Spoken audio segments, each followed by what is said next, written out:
Mic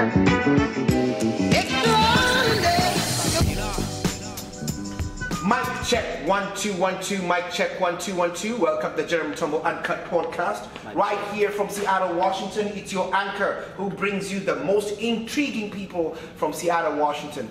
Today, I am humbled to have one of the most inspiring influencers here in Seattle, fashion consultant, stylish guru, and entrepreneur of sorts, an artist in all its forms. The man himself, a man about style, Mr. Richard Me Harry. Welcome to the show. Hey, General Mutombo, thank you for letting me come on the platform. Thank you, brother. Thank you, brother. How's your day today? How summer's over, man? Feeling good, looking good, smelling good. You hear? Feel, smell, feel good. That's it. A man about style. Can you please introduce yourself to my audience from all over the world, who you are and what your values are? Yeah, I am a lifestyle entrepreneur. I am the founder of amanaboutstyle.com, and I will teach you all things lifestyle and fashion. This is Mr. Richard Me Harry. Where does the story of A Man About Style begin? Man, it really begins in LA Fitness in Ballard. I met a friend who was a YouTuber at the time, still is. Now he's just at a larger level. But I was already going to a lot of events, and we had a conversation. He's like, hey, you should start a channel around lifestyle and fashion, and that's where it started. A Man About Style. There's stylish men who love fashion. What is the name or the inspiration behind A Man About Style? What does it stand for? Yeah, I mean, A Man About Style really is, if you've heard the expression, about that life. Mm-hmm. It's just doing everything, whatever that is, with style, whether that be, tipping, etiquette, how you maneuver through the world in a stylish way. Ladies and gentlemen, A Man About Style himself is based in Seattle, Washington, right here. Did your journey begin in Seattle, or did you live somewhere else before you relocated? No, yeah. So it definitely began, I got my dress culture from DC, where I went to college. Okay. I was dating a woman at the time who wanted to be a lawyer. So we went to a lot of events. Mm-hmm. So I had to dress a little better because I was wearing bum couture. You cannot be here looking like a girls' team basketball coach. Hey, for sure. So the response that I got as I started dressing better and never looked back. A lot of people, where they are right now, they had to have a really huge landscape in their career. Yeah. What was your first love when you came to choosing a path with money? Yeah, no. So I went to school to be a funeral director, believe it or not. So I wanted to put the fun in funeral. Put in. But fell out of that. Ended up in marketing, and then marketing, fashion just kind of became my passion. What's one of the myths that people have with the funeral business that they don't know, but that they may be blinded by? Because my mother does not believe it's an actual business that people go to school. I mean, actually today's the first day I know people actually get degrees for this. This isn't interesting. Yeah, exactly. I mean, the biggest myth is that you can't just bury somebody anywhere. It's special. Yeah, it's a very specialized, it's recession proof. Correct. For those of you who are looking for recession industry. Yeah, it's always going to be there. So if something happens to me, I can always go back to that if I need to. When you moved to Seattle, what are some of the things you wish you knew earlier before you began your journey with sartorial journey? What's some of the things you wish you knew before? Yeah, just probably how lax dress culture really is. Mm-hmm. And that's just due to the industries that are in Seattle. Mm-hmm. But the beauty in that is if you're well put together, you can almost throw anything on and you're going to be fit in a business setting. What's the importance of grooming in business, in lifestyle, and just in the world, especially for men? Why is grooming so important? Yeah, I mean, just like your favorite, IG model. I'm sure she said something about hashtag self-care. But, it's going to make you, feel good. Like Dion says, if you look good, you feel good. If you feel good, you play good. If you play good, they pay good, So it doesn't matter if, say you're a nurse who just wears scrubs every day, making sure that you're put together, your scrubs are anything ironed, in uniform, yes. That you put in that extra effort. Correct. Is going to be a thread throughout your life. What's the importance of cross promotion? Because with your brand as well, I see you collaborate with a lot of people, but we're about to get to the collaborations. Yeah. What's the importance of cross promotion as a content creator to your brand? Man, cross promotion is like the lifeblood because you're putting yourself in front of a different audience. You're introducing yourself or your brand, your service to people who might not know who you are. Oh, beautiful. Now, do you get your inspirations to help people? How do you get juice to serve others? You know, you can pour from an empty cup. Yeah. So where do you get your inspiration from? Oh man, my peers a lot of the time. So some of my frequent collaborators or just people, articles I read, books, movies, all give me that extra They give you some of that juice. Inspiration. So who are some of the brands? Because you worked with a lot of brands. When I saw your catalog. Your catalog resume is big. Mount Rushmore is everywhere, from Bentley to name some of the brands that you've worked with. Yeah, for sure. So you definitely, you got Bentley, Mercedes. Yes. The Four Seasons. Locally, you have Nordstrom's. So Maker's Mark, Disaronno, the list goes on. What are some of the things they look for when they're looking for content creators or influencers to work with? Because a lot of people, especially, people who are coming from where I'm coming from, who are trying to get into these brands, they don't know, do you write them emails? How do they find you? Yeah, at this point in time, it's a little different now that I am, represented, but You're signed. Yeah, I am. Big I am time, big signed. time, big up. Shout out to Hefner Management. Yeah. But everything, find people through LinkedIn. Definitely write emails to, the marketing teams of brands that you want to work with. Tag brands. Those are all ways to get discovered. When you're tagging brands, is there a certain criteria that you go for when you're captioning, when you're taking, or you just take a leap of faith and you just put it out there? And how do you plan your content on your IG or your social media? Yeah. No, I want to tell interesting stories. So I pull from, things like SEO. These are just that people are searching for to find topics to talk about. Obviously, fashion or style, etiquette are kind of coming back as far as those soft core skills that people need but aren't really taught. Now, as a content creator in Seattle, who are some of the influencers you've worked with who have inspired you through your journey? Yeah, one of my frequent collaborators, the curator of Cool, is a big one. Laid Back Allure, like Anthony Jr., Tanoa Spencer, Terrence. I would be remiss if I didn't mention, Sydney from Gossip and Glamour. Hey. And of course, my, business partner, AOL Media. When people are reaching out to collaborate with you, how would you prefer they do it? Or do you like the other, I find people on my inbox and they're just begging for a life raft. They just throw me. They're not giving me any value. Yeah. So how do you determine value when you're giving out value with people, micro-influencers like myself? Yeah, no, if people approach me, I always prefer if you at least have a plan to, pitch me an idea.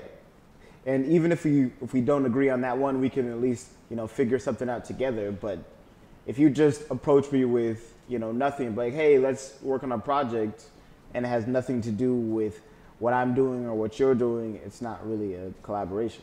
Bigger.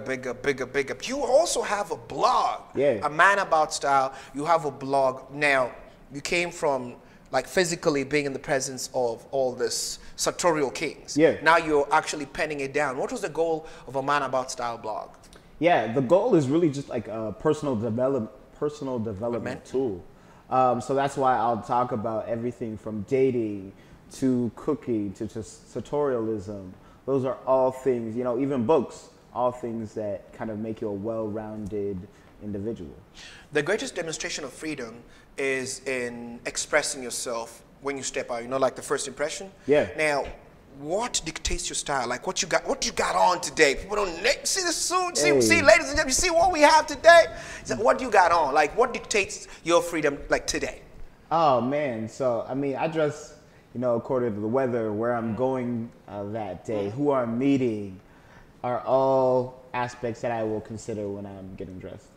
As right now that the fashion landscape has shifted, like we moved from like those retro ties and rigid suits. Yeah. Where do you see the focus of fashion right now? Where are we heading? Man, we're definitely heading more into athleisure. For sure. Athleisure. What's athleisure for people who are, Athleisure is, you can wear sweats to work. Just make sure they're cashmere. Not really, but, well put together. Mixing elements that are casual and formal is athleisure. Athleisure, like athletics and leisure. Athleisure. Hey, I've just made that word up. Yeah. Hey, ladies and gentlemen, welcome again. We're here at the African Excellist podcast, and we're here with our distinguished guest, a friend of mine, a man about style. You better Google him. I'm going to put the website out here, manaboutstyle.com. But I got some people who don't know we have shared heritage. Like, we have some backstory. Like, we go from way back. Now, where does the story begin outside the States? Yeah, so I was born in Kenya, Africa, believe it or not. Kenya, for those who don't know, Kenya is in East Africa.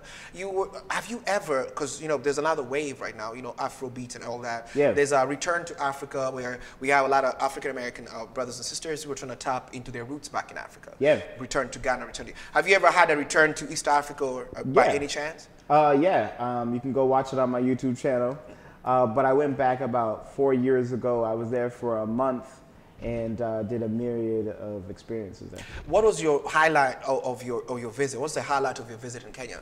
Yeah, Masai Mara was definitely a highlight. The food was a highlight. And then I also, met my birth parents for the first time on my trip. That must have been good, man. I'm glad you had to touch base like that, especially from you who have roots back in Africa. I saw Ali. Ali, our friend Ali. Shout out to Ali, the realtor. He went to Africa. He was there. He didn't do the customary, the traditional take a picture like a tourist on top of a camel or an elephant. But we have to go next time you're going. We're going. When you came back, what are some of what changed? Is there any part of you that shifted? Did you have a different perspective of how you're going to approach your career? Or did you come back the same person? Because that's a different land. Right. No. And I think whenever you travel, it always should enhance your worldview. And that's why I highlight those things in my content.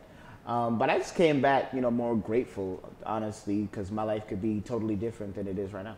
What are the 5 must-haves for a man about style when he travels? Oh, man. I'm probably always going to have a suit.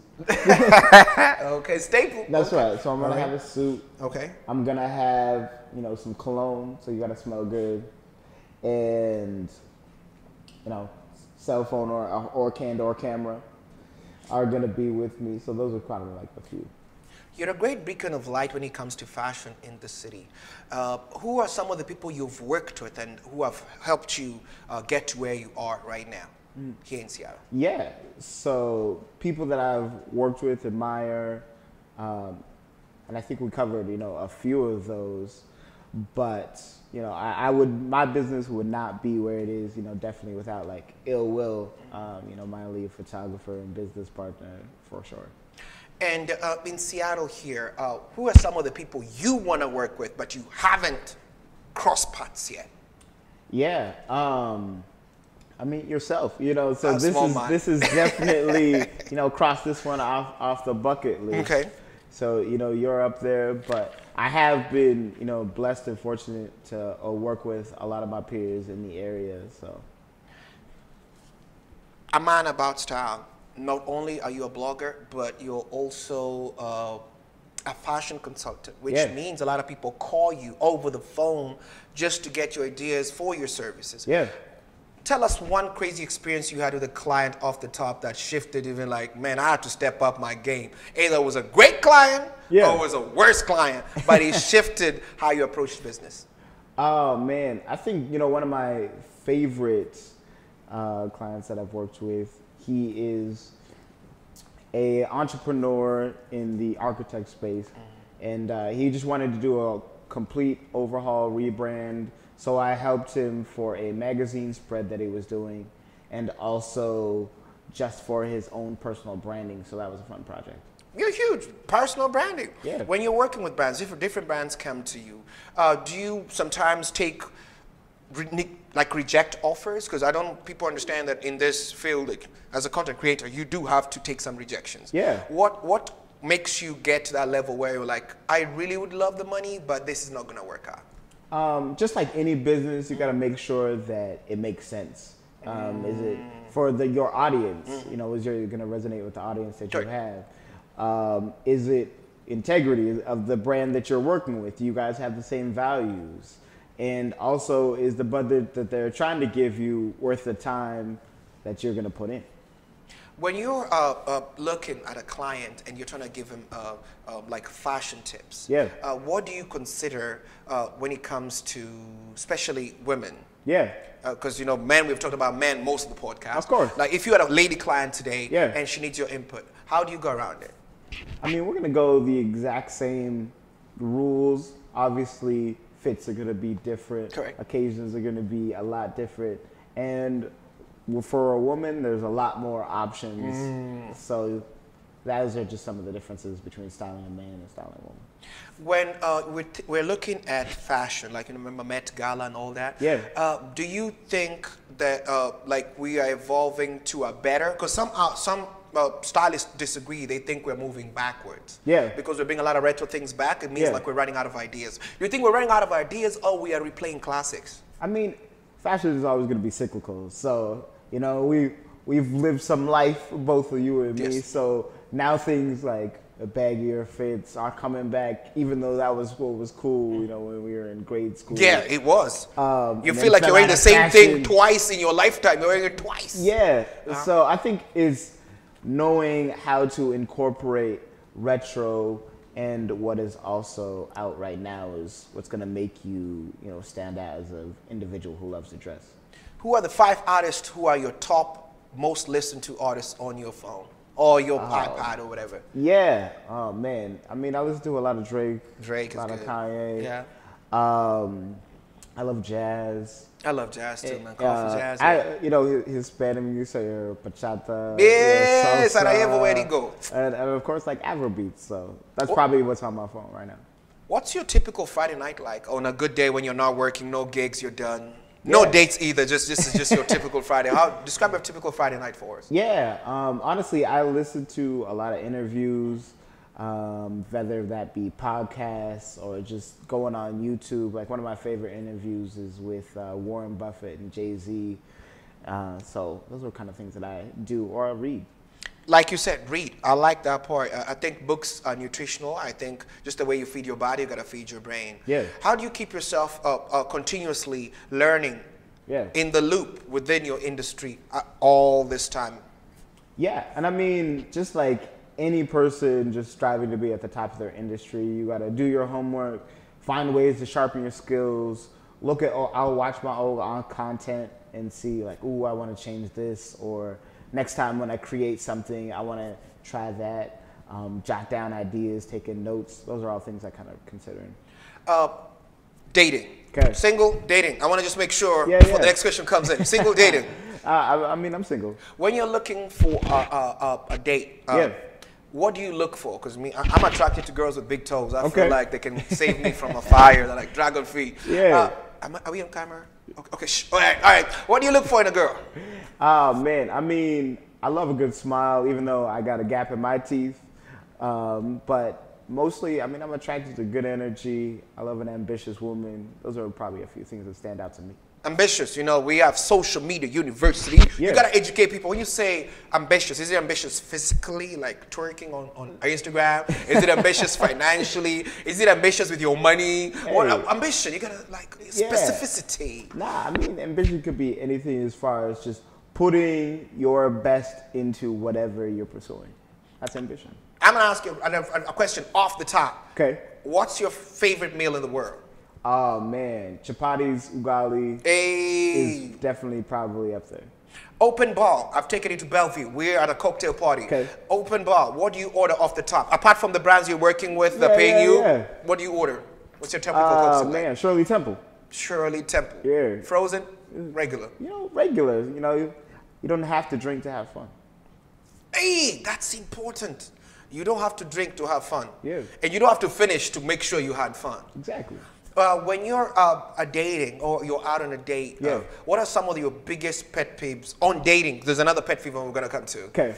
I don't like when people chew with their mouths open. I just feel like I see the window to your soul, and I'm not ready to see your soul yet. Yeah. What are some of your pet peeves when it comes to dating? Oh man, if we're in a happy hour or dinner setting, I do pick up on how people treat the server. Is probably a big one. So just, are they entitled? Do they care to know the server's name? Those type of things. What are some of your biggest pet peeves in grooming in men? We're going to start with the pet peeves, and we're going to go to the importance of it. Because my biggest pet peeve, I don't know how people leave their house without socks. Like, I feel like as a man, like not having socks is a big risk. Like, you first of all, if you don't wear socks, I know your shoes stink. Yep, that's probably so. I know a lot of men don't even take care of their feet that well. No. So put those two together. That's a walking bomb. That's a walking tornado. What's your biggest pet peeve when it comes to men's grooming? Oh, men's grooming. I mean, definitely trying to take care of your nails. Like, women notice, men notice. You got to shake hands. So it's just one of those things. Yeah, that's where bringing you cocktail people first. Yeah. And what are the importance? What's the importance of grooming? Because I know a lot of people are in the industry, different industries that looks to them are not that paramount. But the grooming, just the grooming part to self-esteem and mental health. What's the importance of grooming? I mean, that's your body. You're gonna live in it. That's where you live. It's your home. So, like, get a good skin routine. Even if you have decent skin, that means you're gonna have good skin for longer. So that's probably my biggest tip. Are you a Christian? Of course. How's religion played a part in your overall growth or helping you just mature and grow as an artist, as a sartorial artist?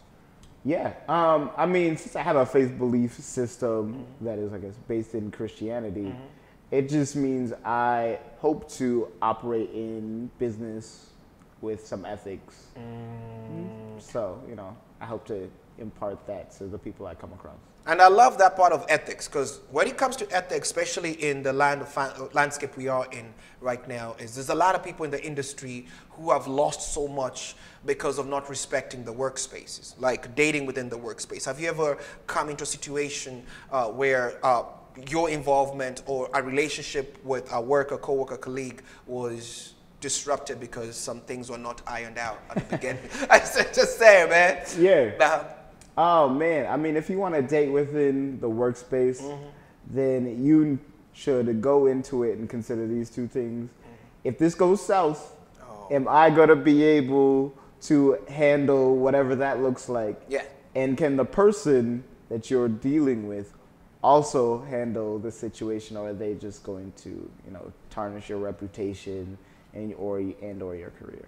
What's the importance of all the males, all the men who are in your line of work? What's the importance of having discipline, boundaries when it comes to executing and collaborating with others that does not end up costing your brand's reputation? Yeah, I mean, boundaries, just like any relationship, are important. You got to know, all right, what am I willing to do no matter what the check is, or what am I willing not to do? And does this fit my or your personal brand in general? If you had a moment, a chance to have lunch with Kevin Samuels, off the top somewhere in Atlanta, what would you be talking about if you met him for just 30 minutes? Oh man, I think I would definitely ask him about the journey of his successes, just so I could try to find a gem that I could apply, because it's always good to ask successful people how they got there. How they got there. And if you had a chance to get $500,000 or have a dinner date, because you mentioned Jay-Z, with Jay-Z to get some knowledge, what would you take? What would be your option? Man, I'm taking the money, because Jay-Z might come and order his meal takeout, and I'm just sitting there, just looking. But I believe if you are money wise, then you can flip it, and who knows, you might network your way into the same room. Drake and Kanye West albums drop both. Who was your favorite album? Because I know you listen to both. Yeah, no, definitely a fan of both. I think Donda was more experimental and better executed, even though it might be long. Drake gave us the same Drake, so if you're a hardcore fan, you're gonna like your favorite Drake, whether that be Afrobeat Drake, or introspective Drake, or Drake and Drake, or Latino Drake. He's still Drake. Yeah. Versatility. Okay. That's where we're coming to. That's what Drake is exercising. Yeah. What's the importance of being versatile in your line of work? Oh man. See, I think where a lot of influencers, especially in menswear, they think you just throw on a suit and like you're gonna be popping on the internet. And menswear is so much more than suits. CC, the curator of Cool, on that one. Yeah. So I will always try to give looks that are diverse. You don't have to look like all of them, but I want you to see like, oh, okay, how do you pull off overalls? How do you pull off a head wrap? You know, how can you, you know, wear a suit properly? You know, those are all things that I want to, you know, kind of portray in a different way. You're an innovator in your own right. Yeah, you can't be a one-trick pony. In your line of work, when you're teaching people how to be stylish, yeah, what's the importance of accessories? Oh man, on your suit, on your ties. Look at you. See what you have on. Yeah. What's the importance, man? You know. You see what I'm saying? You see what's the importance though? Accessories make the look. Yeah. So everything from pocket squares to your watches to your tie bars, you should own them all, because that's just really gonna set you apart. When you're talking about accessories, what are some of the stores that you pop in if you were to give somebody this is one of your free consultation to do just one thing? What's some of the places you can advise somebody who's beginning out, starting off, you know, from old 88 polos, now you're trying to help them? What are some of the basic, like, you should need this to accessorize for a basic day? Oh man, as far as, you know, accessories, you know, definitely have, you know, a dark denim, you know, have a suit that is tailored. You know, tailored is the key word there. Tailor. You know, you could buy it from a thrift store if that's all you got. Yes. But you should get it tailored. If you can afford it, you know, definitely invest in something that is more quality and value. When you went to Kenya, did you have a chance to at least, did you meet anybody who understood your line of work? You do collabo anywhere over there? Or would you like to collab with somebody, people from out of the country? Because you have a lot of media, social media, fashion creators. And I'm loving the ideas that are coming from TikTok. Just, oh my God, the massiveness of the fashion world. Yeah. And I guess while I was in Kenya, I was creating content for a nonprofit Maasai development project. Yeah. So that's why I was there for a month. But as far as, there's so many out there. There's a lot of men in, you know, Houston, Dallas, excuse me, that I would love to collaborate with. You know, there's some Vancouver bloggers I'd love to beat. So those are a few. Top 5 cities in the States that you love off the top, and whenever you have money, it's a place I'll just be going there for just a weekend. Yeah, I mean, Atlanta is definitely, I would prefer that over, you know, Vegas. Miami's fun. DC will always be a place that I frequent. New York and, you know, Scottsdale. Macklemore just opened a big store here in Seattle. Okay. Bougie Boys. Yeah. Boogie Boys. I'm going to get him for you. But he opened a store, and I love the designs he has. He has this golf vibe, golf course energy. Yeah. What do you feel? Would you ever want to try that and work with what he wants? Yeah, no, Boogie Boys is definitely a fun brand, and, you know, who knows, I might see Macklemore, you heard the message. Shoot him a DM right now. Shoot him a DM right now. Yeah, ladies and gentlemen, this is a Man About Style. You can follow him. He has a blog out. He has the website out. You can check it out. He has a YouTube. Please plug in. But I have a surprise for you. A Man About Style is not only a style consultant or a lifestyle connoisseur. He's also an author. I heard you're working on something. Hey. All right. Tell us, man. What are you working on? Yeah, no, I definitely have a book coming, you know, dropping in the holiday season. We're not too far out. So stay tuned. Ladies and gentlemen, a Man About Style. I'm going to shoot you 3 more questions before we wrap this up. This has been a beautiful moment. Yeah. Thank you again for taking time to share this with us. First one, if you had $1 million for your brand today, a Man About Style, where would you take it? Oh, man, I definitely would increase the production value. I would take you to different places. I would introduce you to more influential people that can enrich your life. We have $1 million for you, but also if somebody dropped a big billboard for you somewhere in Seattle that's influential, that where everybody can read your message, what message would you have on that billboard? Oh man, it definitely probably would say, live well, dress better. Live well, dress better. Ladies and gentlemen, from the king of class here in Seattle, make sure you follow him again. The website of manaboutstyle.com will be available. It's available right now. It's on. Is it online? Is it online? One question. Okay. It's out of the topic a little bit, but what are your thoughts about adoption and how's adoption? You're adopted, right? Yeah. How's adoption helped you, shaped you as an entrepreneur, as an artist? Oh man, it's definitely given me a unique story. Okay. And just for those looking to adopt or wondering what to do about adoption, I would say if you do it, it definitely saves lives. I'm a product of that. And if you have an adopted child, just make sure that they know their history, where they're from, just in case they want to connect with it in the future. Absolutely. If there are women out there who have spouses who want to look good and sometimes they're shy to come out, Yeah. what is the message you want to tell those women or those ladies when it comes to helping your significant other to groom? Yeah, tell them to shoot me a message. And, I can help them. Okay. And the last question, the most important question of this whole podcast. Yeah. If you sat where I'm sitting, okay, and you had to ask me questions, what's one question you'd have asked yourself that I may have overlooked? Oh, man, it would probably be, how much do you charge? Ladies and gentlemen, you got the vibes. How much do you charge a man about style? Make sure you reach out to him for all your fashion tips. And anybody who wants to listen to the biggest speech by a man about style, this is his Grammy. What's your parting shot for anybody who's looking at you like you're at Met Gala right now? Oh, man, just make a statement, and once again, live well, dress better. Live well, dress better. Ladies and gentlemen, it's been an African Excellist podcast, and we are thankful for you tuning in. Love you. Check out this podcast, subscribe, and we love you, man. Stay peaceful, stay classy, stay stylish.